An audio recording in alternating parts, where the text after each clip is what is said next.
మేము అనుకున్న దానికి 3 ఇంతలు టార్గెట్ అయింది అని చెప్తే ఇదంతా కూడా చాలా శుభ సూచకం అని చెప్తా ఉన్నాను. రాబోయే రోజుల్లో టీఆర్ఎస్ పార్టీ ఏదైతే వాగ్దానాలు చేసి వాగ్దానాన్ని అమలు చేస్తూ ముందుకు సాగే పరిస్థితి చూసినట్టయితే రాబోయే రోజుల్లో వివిధ పార్టీలలో ఎవరు కూడా జరగబోయే ఫ్యూచర్లో ఇంకా వేరే పార్టీలు కనుమరుగయ్యే పరిస్థితి ఉన్నదని చెప్పక తప్పదు. ముఖ్యంగా ముఖ్యమంత్రి గారు చెప్పిన ప్రతి కూడా అన్నీ కూడా ఒకటేనుకోటి అనౌన్స్ చేసుకుంటూ వస్తూ ఉన్నాడు. ఇలా 200 పెన్షన్ నుంచి 1000 రూపాయల పెన్షన్ అంటే ఈ రాష్ట్రంలో ఏ విధంగా పేదలు కడుపు నింపుకుంటారో ఒకసారి ఆలోచించాలి. మనం ఏది పెట్టినా అది పేదలకు అందాలని చెప్పే ఆలోచనతో చాలా దూరదృష్టితో ముఖ్యమంత్రి గారు ఈరోజు రాష్ట్రంలో అన్నీ కూడా ఒక ఉద్యమకారునిగా ఈ ప్రాంత సమస్యలు తెలిసినాము. తర్వాత రాష్ట్రంలో మంత్రిగా పనిచేసి అనుభవం ఉన్నది కాబట్టి సుదీర్ఘ రాజకీయాల్లో ఉండి ప్రజల సమస్యలు తెలిసిన నాయకునిగా ప్రతి సమస్య లేకుండా ఏ విధంగా ఉంటే బాగుంటుందని చెప్పేసి ఆలోచన పరంగానే నిర్ణయాలు తీసుకుంటున్నాడు. గత ప్రభుత్వంలో సుమారుగా 30 సంవత్సరాల నుంచి రాజకీయాలు ఉన్న ఎంతోమంది ముఖ్యమంత్రులు నేను సన్నిహితంగా ఉన్నప్పటికీ కూడా వారి ఆలోచనలకు వీరి ఆలోచనలకు చాలా తేడా ఉంది. డైరెక్ట్గా ప్రజల సమస్యను తీర్చాలి, అవసరమైతే అక్కడ పోయి సమస్యను తీర్చుదామని చెప్పి ఆలోచనతోనే నిమ్స్ గురించి చాలామంది చాలా రకాలు చెప్తే ముఖ్యమంత్రి గారు 12 గంటలకు ఈ జిల్లాలో ఉన్న అధికారులకు ఆదేశించి 3:30-4 గంటలకు భువనగిరి మన బీబీనగర్కి వచ్చి నిమ్స్ అన్నీ కూడా పరిశీలించి ఇమీడియట్గా నిమ్స్ కన్నా ఇక్కడ ఎయిమ్స్ అయితే బాగుంటుంది, ఇలా మెడికల్ హబ్ అయితే బాగుంటుంది అని చెప్పి ఆలోచన చేసి నిర్ణయించి గతంలో ఎంతోమంది ముఖ్యమంత్రులు వారి టేబుల్ ముందే నిర్ణయాలు తీసుకుంటారు కానీ స్వయంగా వచ్చి చూసి నిర్ణయం తీసుకున్నట్టు అది మామూలు విషయం కాదు. ఇలా దానికి అన్ని విధాలుగా యుద్ధ పారపర్యంగా 140 ఎకరాలు ఏదైతే నిమ్స్కున్న దాన్ని కాకుండా అదనంగా ఇంకొక 100 ఎకరాలు కూడా స్వీకరించి సుమారు 250 నుంచి 300 ఎకరాలు సెంట్రల్ గవర్నమెంట్కి ఎయిమ్స్కి ఇచ్చేసి ఇలా ఎయిమ్స్ వస్తుందంటే దానికి కారణం ముఖ్యమంత్రి గారా అవునా కాదా? ఈ యొక్క భువనగిరి నియోజకవర్గమే కాదు తెలంగాణ ప్రాంతంలో సుమారు 5 జిల్లాలకు సంబంధించిన ఎయిమ్స్ ఇలా మనకు వస్తుంటే ఎందరో మంది ఇలా హైదరాబాద్ పోతుంటే మార్గ మధ్యలో చనిపోయి కొన్ని 100 మంది ఉన్నారు.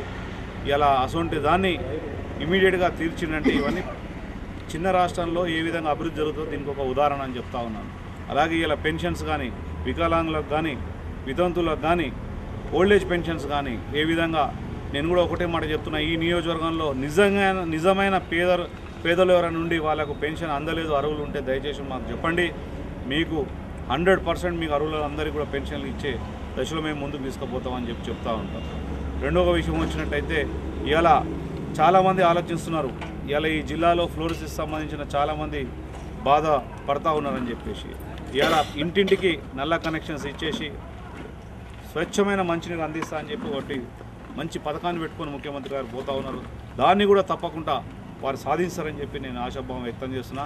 ఏదైతే సిద్దిపేటలో ఇలా ఎంత ఇబ్బంది ఉన్నా సిద్దిపేటలో తాగునీటికి ఇబ్బంది లేకుండా చేసిన ముఖ్యమంత్రి అదేవిధంగా రాష్ట్రం మొత్తం కూడా నిరుపేదలు ఎవరున్నా ఎస్సీలు కానీ ఎస్టీలు కానీ మనిషికి త్రాగునీరు స్వచ్ఛమైన నీరు దొరికితే ఆరోగ్యం బాగుంటుంది, తదుపరి కార్యక్రమాలన్నీ కూడా చేసుకుంటూ ముందుకు పోతాడని చెప్పి ఆలోచనతో ఉన్నాయి.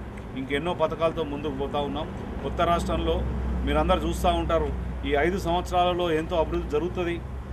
ఇలా అపోజిషన్ వాళ్ళకి ఏం లేక కలుబొల్లి మాటలు చెప్పేసి ఈ ప్రభుత్వాన్ని ఏదో బ్లేమ్ చేయాలనుకుంటున్నారు. వాళ్ళ ఆటలు సాగవు.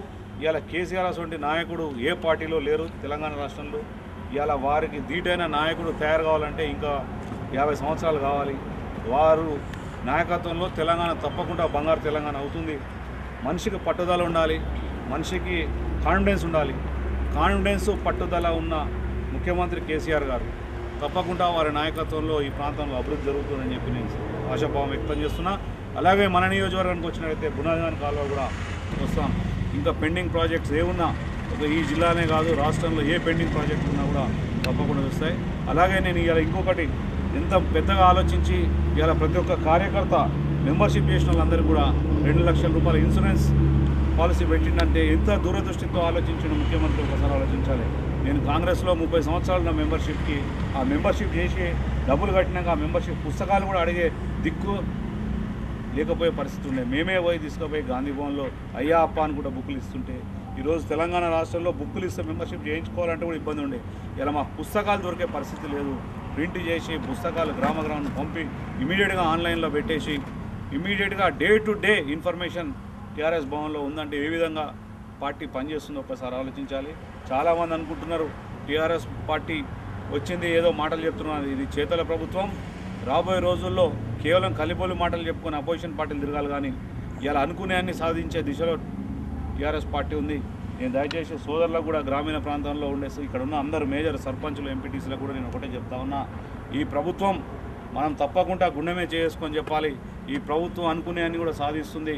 గ్రామంలో వేరే పార్టీ లేకుండా మెంబర్షిప్ చేయండి. ప్రతి ఊర్లో అనుకున్న కన్నా రెట్టింపుగా మెంబర్షిప్ చేయండి. మీరు గ్రామంలో టీఆర్ఎస్ పార్టీ బలోపేతం చేస్తానికి అందరూ కూడా కలిసి కట్టుగా ముందు సీట్లు కాదు 12 సీట్లు తెస్తానికి మనం అందరం కూడా ప్రయత్నం చేద్దాం. లోకల్ బాడీ ఎలక్షన్స్ వస్తున్నాయి, గ్రాడ్యుయేట్ కాన్స్టిట్యూన్సీ ఎలక్షన్స్ వస్తున్నాయి. టీఆర్ఎస్ పార్టీ బలపరిచిన అభ్యర్థులను మన అందరం కూడా గెలిపించాలి. మన అందరిపైన గురుతర బాధ్యత ఉంది. కొంతమంది కల్లుబొల్లి మాటలు, మన ఎంపీ కల్లుబొల్లి మాటలు చెప్పి ఈ ప్రాంతంలో బునాదిగాన్ కాలువను ఏం చేసిండంటే కాలిపిల్లి రెండింత మట్టి తీసేసి నా సొంత పైసలు పెట్టినా అని చెప్పి కోట్ల రూపాయలు దండుకున్న వ్యక్తి మళ్ళీ ఇవాళ ఎంపీగా ఓడిపోయి మళ్ళీ ఇలా ఏదో కాంగ్రెస్ పార్టీలో బాగా ప్రెషర్ వేసేసి ఏదో ఎమ్మెల్సీకి పోటీ చేస్తాను వస్తుండు. తగిన పూర్తి చెప్తాం. నీవు కల్లిబొల్లి మాటలే తప్ప నీకు ప్రజల్లో సేవ చేసే అవకాశాన్ని వచ్చిన అవకాశాన్ని ఉపయోగించుకోలేదు. మళ్ళీ నువ్వు ఎమ్మెల్సీ అంటే నీకు కలగానే ఉంటుంది. ఇక్కడ వచ్చి టీఆర్ఎస్ పార్టీలో రాష్ట్ర ముఖ్యమంత్రి కాళ్ళేళ్ళు పట్టుకొని ఈ పార్టీలో జాయిన్ అవుతా అంటే కూడా నేను తీసుకున్నారో లేదో ఒకసారి నువ్వు ఆలోచించాలి. ఇక్కడ అవకాశం లేదని చెప్పి మళ్ళీ కాంగ్రెస్ పార్టీలో పోయి తిరుగుతూ ఉన్నావు. నీకు రాబోయే రోజుల్లో జరిగిన ఎలక్షన్లో ఏ గతి పట్టిందో రేపు జరగబోయే ఎలక్షన్లో కూడా అదే గతి పడుతుంది. ఏదో అందరికీ చాలామందికి ఏం చెప్తున్నాడంటే అందరినీ నేను వాళ్ళకి హెల్ప్ చేసినా వీళ్ళకి హెల్ప్ చేసినా అని చెప్తున్నాడు. నీకు ఏ విధంగా బుద్ధి మొన్న ఎలక్షన్లో చెప్పిండో అదేవిధంగా నువ్వు ఎమ్మెల్సీ పోటీ చేస్తే అదేవిధంగా ఉంటుంది. నిద్రాహారాలు మాని నేను ఓడగొడతాను కూడా మేము వెనుకపోవడం. టీఆర్ఎస్ పార్టీ బలపరిచిన అభ్యర్థిని అత్యధిక ఓట్లతో గెలిపిస్తామని చెప్తా ఉన్నా. అలాగే ఇంకొక విషయం ఏంటంటే మెంబర్షిప్ అనేది 22కే లాస్టు. దయచేసి మీరందరూ కూడా ఇలా చేసిన బుక్స్ ఇమీడియట్గా రేపు హ్యాండ్ ఓవర్ చేయండి. ఇక అందరూ అనుకుంటున్నారు ఇక్కడ గ్రూపులు ఉన్నాయి, ఎవ్వరు గ్రూపులు లేవు. కేసీఆర్ గారు చెప్పినది అందరం కూడా పాటిస్తాం, అందరం కూడా కలిసికట్టుగా పనిచేస్తాం. ఎవరు అవకాశాలు వాళ్ళకు ఉన్నాయి. మీకు ఏదైనా అవకాశం వచ్చినప్పుడు ఇవాళ ఎంతోమంది నన్ను నమ్ముకొని ఇలా ఒక మాట మీద నేను వెళ్తున్నా టీఆర్ఎస్ కంటే అందరూ కూడా రావడం జరిగింది. మీ అందరి బాధ్యత కూడా నా పైన ఉంటుంది. తప్పకుండా ఒక ముఖ్యమంత్రిని నేను నమ్మి వారి నాయకత్వంలో పోయినప్పుడు మీ అందరూ ఆశాభావాన్ని వ్యక్తం చేస్తూ మీ అందరినీ ముందుకు తీసుకుపోతానికి మీకోసం కృషి చేస్తాను. నేను ఎప్పుడు వెళ్ళవేళలా నేను ఉంటాను. మీరు కూడా ఏడ కూడా నిరుత్సాహపడవద్దు. రాజకీయాల్లో అప్స్ అండ్ డౌన్స్ ఉంటాయి. మీరందరం కూడా కలిసికట్టుగా పనిచేద్దాం. ఈ పార్టీని బలోపేతం చేద్దాం. ఎక్కడున్నా సిన్సియర్గా పనిచేసే తత్వం నాది. మీ అందరు కూడా తెలుసు. నేను ఇక్కడ ఈ భువనగిరి నియోజకవర్గంలో పోటీ చేసినప్పుడు కాంగ్రెస్ పార్టీ పరిస్థితి ఏముండే, ఈరోజు ఏ పరిస్థితికి వచ్చింది, ఎవరికి ఎన్ని విధాల లాభాలైనాయో ఒక్కసారి మీరు అందరూ కూడా ఎంతోమంది నాయకులు తయారైనారు. ఇవాళ ఒళ్ళు ఒక్క నిమిషం కూడా తిరిగి లేకుండా ఒళ్ళు వంచి పనిచేస్తూ ఈ ప్రాంతంలో కాంగ్రెస్ పార్టీని బలోపేతం చేసిన అదేవిధంగా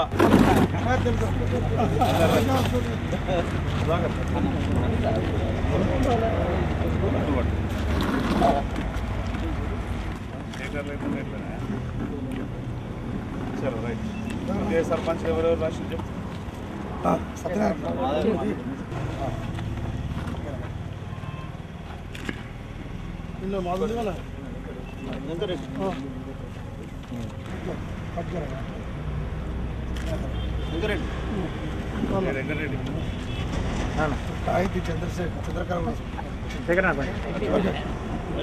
పైసలు మట్టి